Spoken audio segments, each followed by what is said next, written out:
100 से सफलता लिखना चाहता हूँ, लेकिन संविदा पे आके अटक जाता हूँ।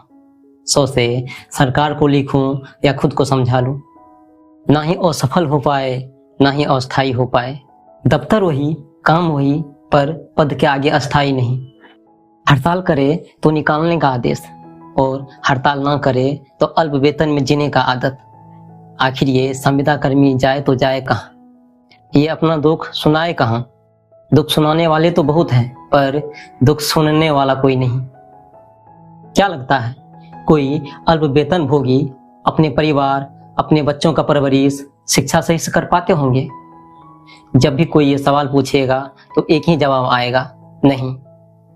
जरा सोचिए, एक ही जगह एक काम को एक साथ 2 व्यक्ति अलग अलग तनख्वाह पे काम करते हैं, कितना बुरा लगता होगा।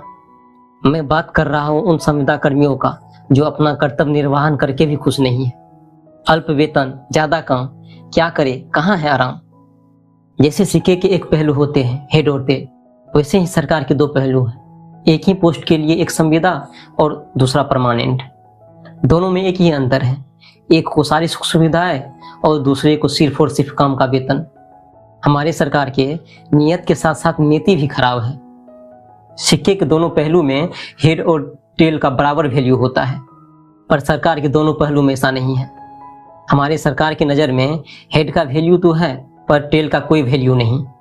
कि हेड यानी सिर का भाग खराब हुआ तो कोई काम का नहीं रहेगा, और टेल यानी पैर का भाग खराब हुआ तो कृत्रिम पैर का उपयोग कर काम लिया जा सकता है।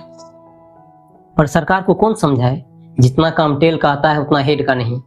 टेल यानी संविदा को प्रेशर देकर, डिप्रेशन में डालकर, छुट्टी न देकर, दुख न समझकर काम लिया जा सकता है, पर हेड यानी परमानेंट से नहीं।